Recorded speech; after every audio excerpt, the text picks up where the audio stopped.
Hello and welcome back to this week's edition of Coach Campus. We're going to recap this past week's games in college football. We're also going to recap some of the games from NFL this past week. Two special issues for me when it comes to my teams personally. With that being said, we're going to get into the Oregon Ducks go into Nittany Lion area in Penn State and get a victory 30-24 in overtime. If you're a defensive guy like me, you enjoyed this game for the art of defense. It was, if you make a mistake, you could lose this game. So, first off, I would like to say Penn State's whiteout is almost second to none when it comes to support, atmosphere, crowd.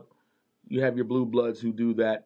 When it comes to two teams above the Mason-Dixon line, Ohio State and Penn State are the in Michigan are the top notch when it comes to fan favorite that can compete with the SEC in the South with their fandom. With all that being said, Dan Lanning took his number 6 ranked Oregon Ducks into Beaver Stadium at State College and got the victory in overtime. His quarterback, Dante Moore, 248 yards, 3 TDs, no interceptions. Got a good running game from De'Air Hill Jr., 10 carries, 82 yards. It was a great game that was down to the wire. Also, the Corian Moore, his wide receiver, 7 receptions, 89 yards. They came in and really earned this victory. Penn State, great defense like always, kept them in check for a while. Their quarterback, Drew Aller, 14, 25, 137 yards, 2 touchdowns, 1 interception. My takeaways from this game, besides knowing that Oregon is going to be a team to be reckoned with, is that because of Penn State's defense, they'll always be in the game as well. Went to overtime. When Oregon went up by 2 touchdowns, I thought the game was over in the fourth quarter.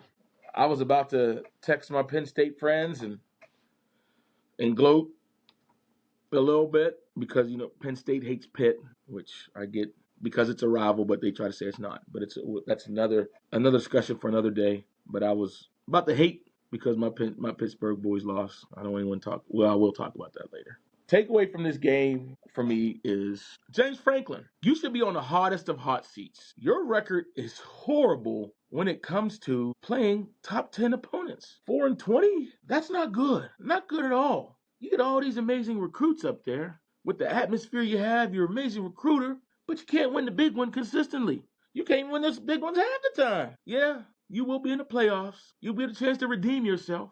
Because I do believe you're going to make it in the playoffs. But since you've been up there, when it comes time to get that win, I know Penn State fans are like, man, I don't know. But I'm going to go root because I have faith. He needs to reevaluate himself in his game time situations. Even though Drew Aller had a horrible game the first 3 quarters. Horrible. Came back in the fourth quarter, 2 touchdowns. Offensive line was rolling. Running back started getting yards. Aller started running along with passing. You tie the ball game up. I know that conventional wisdom says go for the tie home and go overtime. But you had Oregon's defensive line gassed. That big defensive line was gassed. You score that touchdown, I'm going for 2 at home. Sometimes you got to play with common sense, and sometimes you got to read the room, as they say, and how things are going. You had Oregon's defensive line hands on hips. I'm going for 2 at the end of the game and try to win at home before regulation. But then it goes overtime. They both get touchdowns. And then Oregon gets the ball again. They get another touchdown on the first play. And when Drew Aller comes back, he tries to throw out in the flats, intercepted. A beautiful play by the D-back. Game over. Both of these teams obviously are still in the running for the Big Ten championship, even though Ohio State for me is top notch. I do believe that these two teams will also be in the playoffs. So James Franklin, you will have a couple more times trying to prove that you can be the top 10 team. Next game up we're going to be talking about is the USC Trojans went into Champaign, Illinois to fight the Fighting Illini.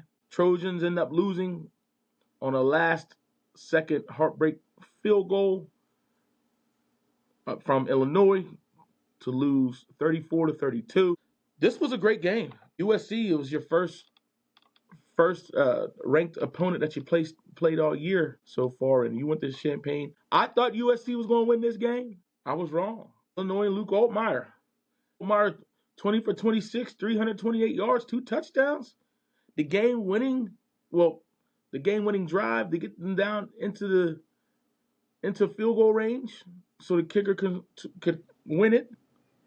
Aiden Mayava for USC had a great game as well, 364 yards, 43, 2 touchdowns, 1 interception. Also got a great game from Wayman Jordan, the running back, 20 carries, 94 yards, 2 touchdowns. And Makai Lemon, 11 receptions, 151 yards, 2 touchdowns. He had the go-ahead touchdown at the time with 1:55 seconds left in the fourth quarter before Luke Altmaier brought his team back down. USC to take their first lead with 1:55 seconds left. I thought this game would have been over with. I didn't think Luke Altmaier had that in him, but he did. Congratulations to Luke Altmaier. I doubted you a little bit. Got the work done. These two teams are still in the fight as well for the Big Ten and for the playoff push. They're still ranked in the top 25. We will see if USC is really back because they got to play Michigan next week, and they got them at home in the Coliseum. Illinois and Brett Bielema, they redeemed themselves from last week when they played Indiana and got smoked. It was a great game up there in Champaign. I want to see how Illinois will carry this momentum into the next game. Ole Miss, LSU. This game also was a seesaw game, back and forth all game. I told you Ole Miss was going to win this game. I told you that.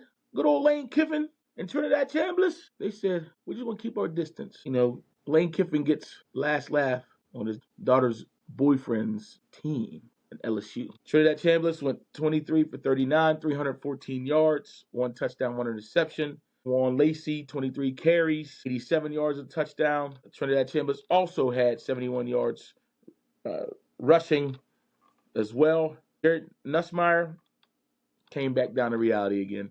21 for 34, 197 yards, 1 touchdown, 1 interception. Ole Miss's defense looked very good in this game. Looked very good. If you tell me that Ole Miss will have a defense will go with this offense as they beat LSU, Lane Kiffin may have something here in the SEC. He might be a team to be reckoned with. I knew that Ole Miss's offense was going to put up some points. They put up enough, 24. I didn't think LSU's offense could match them. I thought it'd be a little higher scoring game, but I knew at the end of the day, Ole Miss was going to win. And as I predicted, they win. LSU was ranked number 4. They're still in playoff contention, still in SEC championship contention. It's early in the season. We'll see how they rebound. Alabama goes down to Georgia and gets the W. Alabama pulls off the upset, 24-21. Second half was a defensive game. First half, Alabama came out like gangbusters, put up points early. Georgia retaliated and put up 14 in the second quarter to go in at halftime, 24-14. And in the second half, neither team could do anything. Georgia got a touchdown in the third quarter, but 24-21, it was a defensive struggle in the second half. Ty Simpson, quarterback for Alabama, 24-38, 276 yards, 2 touchdowns with a great game. Rushing attack wasn't there. Receiving, he actually distributed to a lot of different people. I like that, even to the big man. The big man got some carries out there. Loved it. Actually, they called that a run because he threw it behind him. But I love that Caden Proctor made us big men proud, us linemen proud. Georgia, Gunnar Stockton, 13 for 20, 130 yards, touchdown. Chauncey Bowens, 12 carries, 119 yards, 1 touchdown, had a good game. Defense ran this game. Kellen DeBoer went down there. I was wrong on this game. I picked Georgia.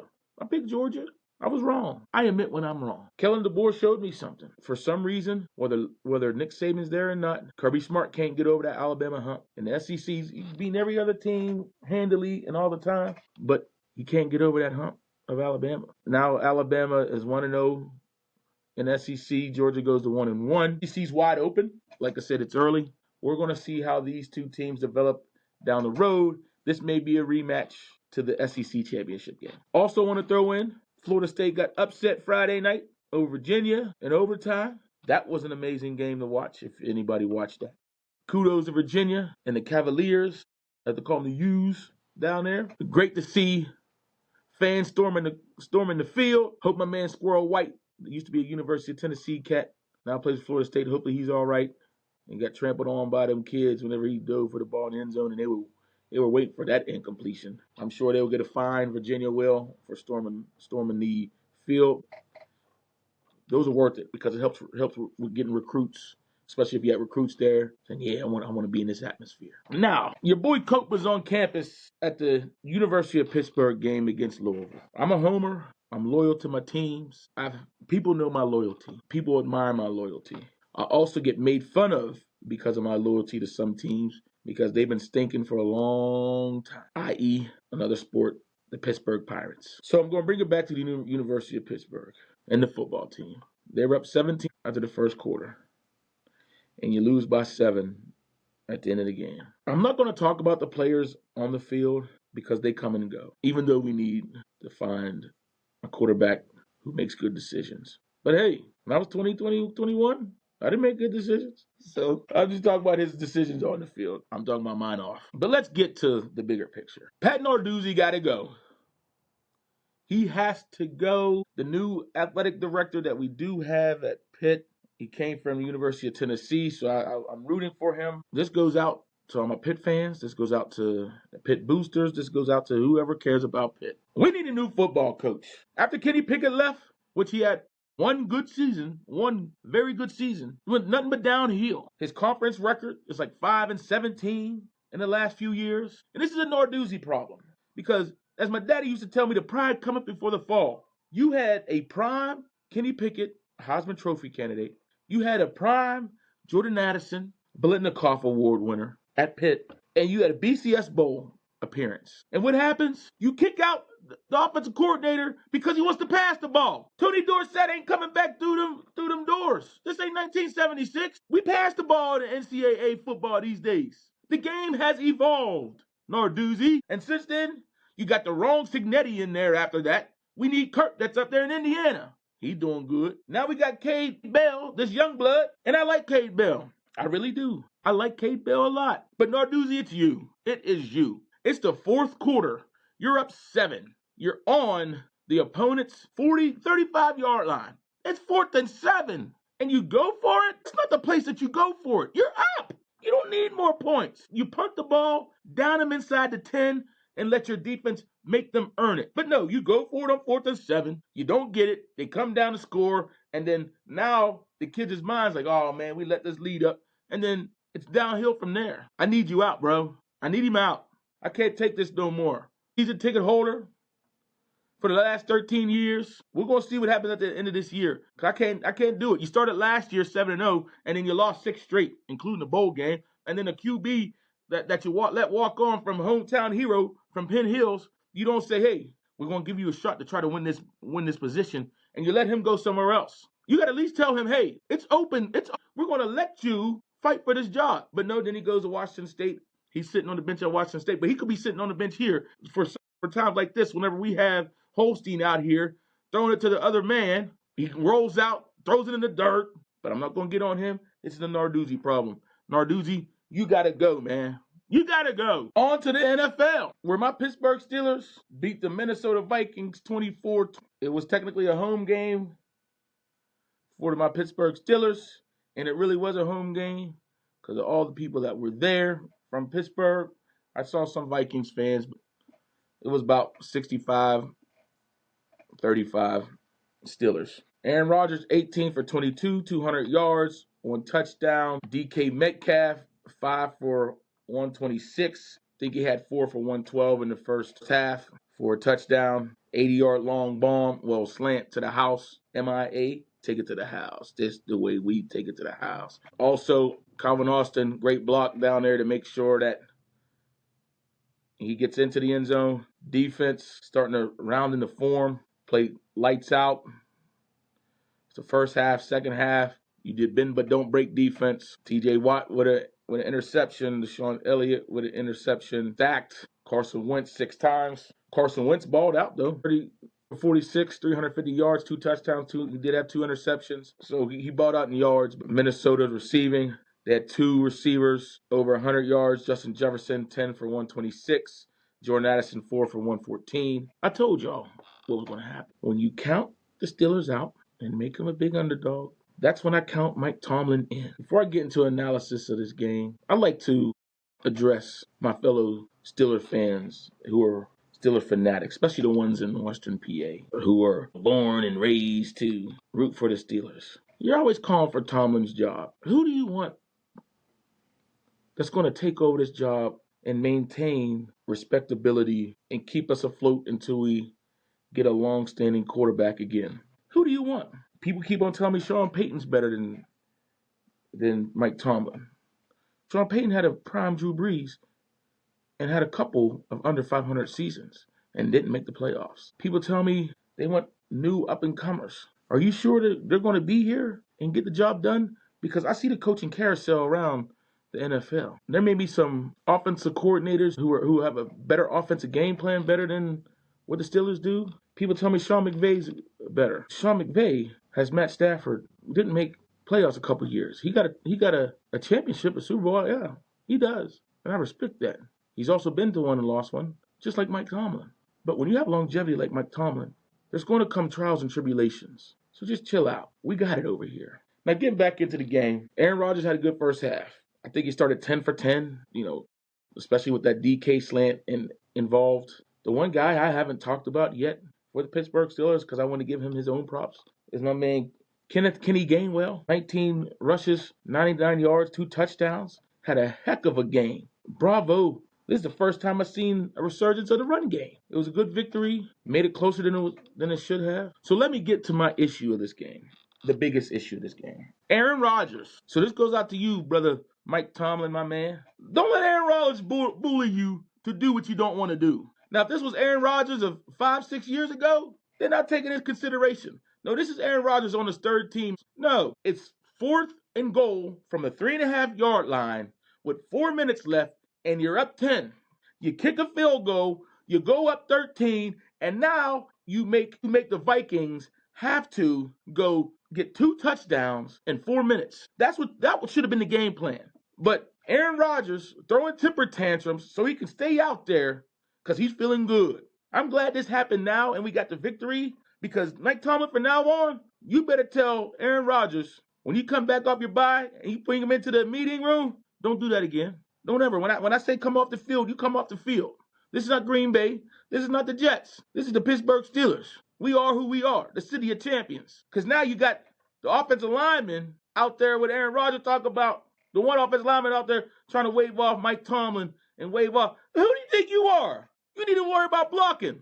As many times Aaron Rodgers hit the deck, great victory though. But don't do that no more, Aaron Rodgers. And Tomlin, you better have some words with him and this lineman who think they're going to wave you off some more. Lesson learned. On to the second game I want to talk about today is the Los Angeles Rams beat the Indianapolis Colts 27-20.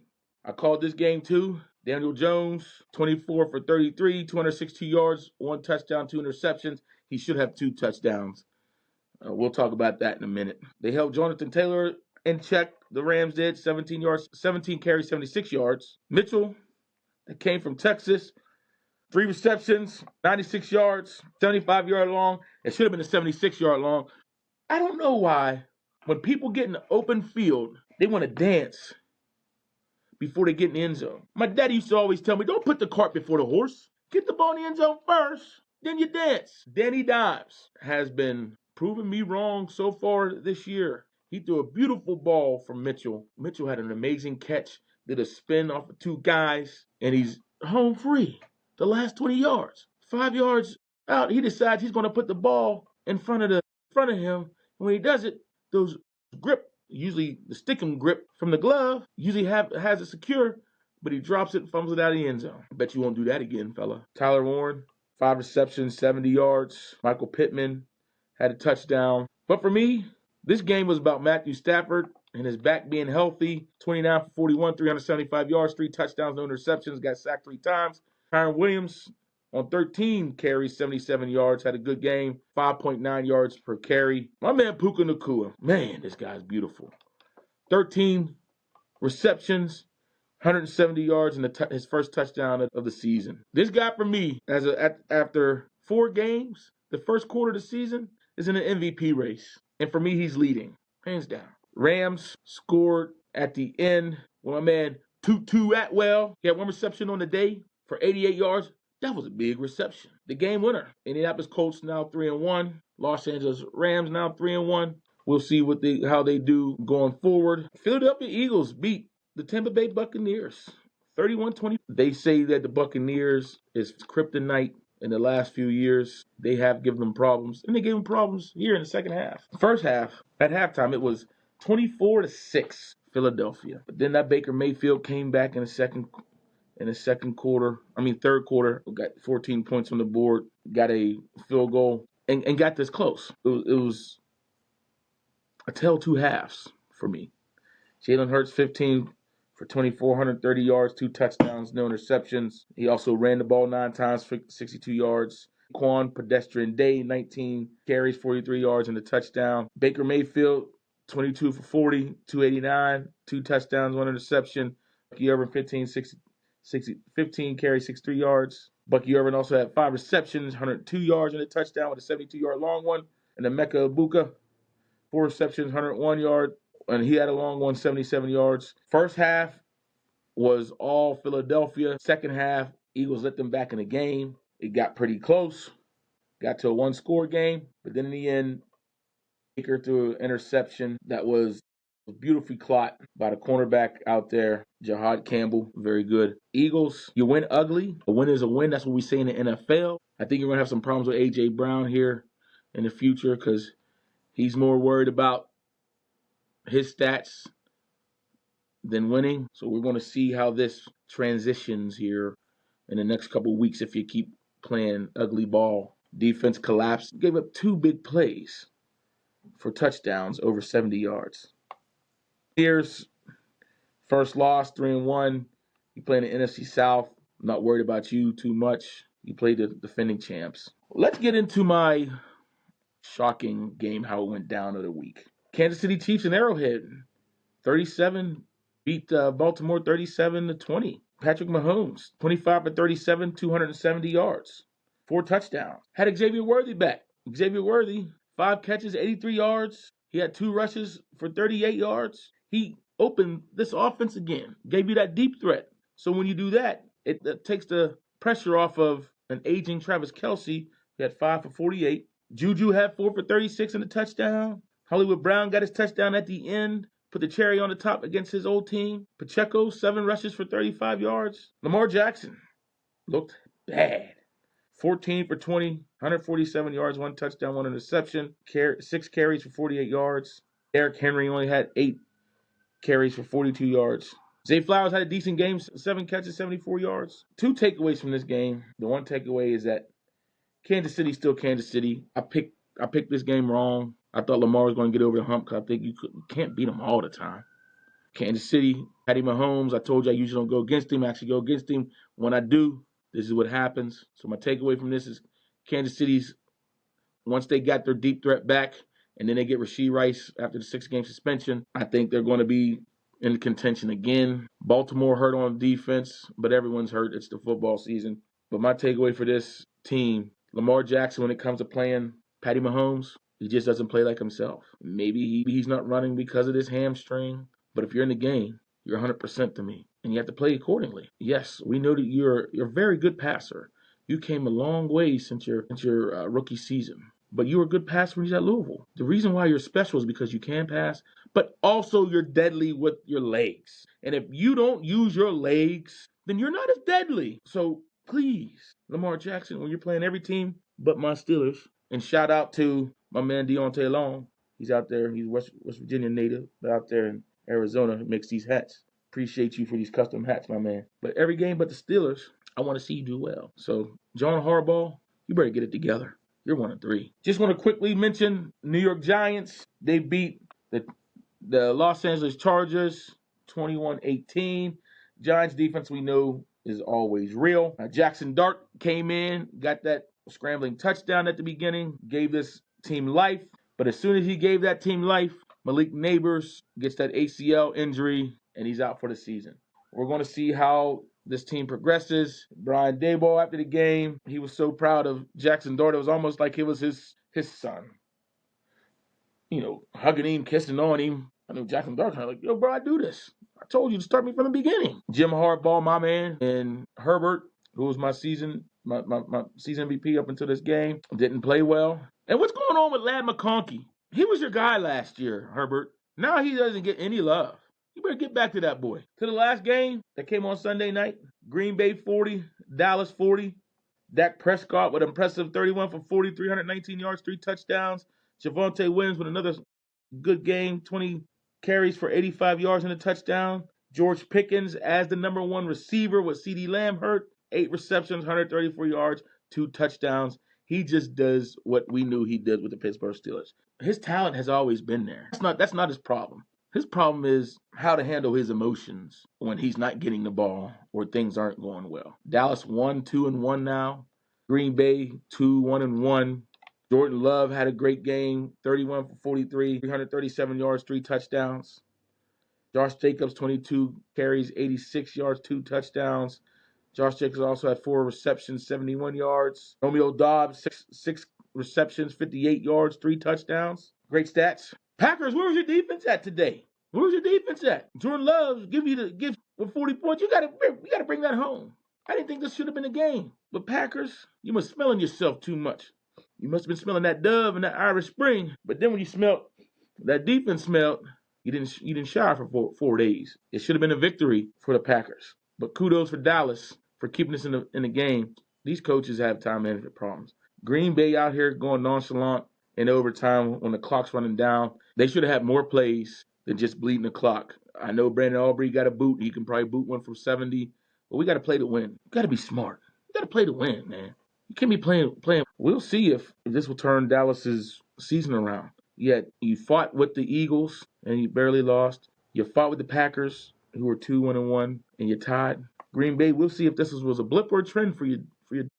That's it for this episode of Cope's Campus. Stay tuned.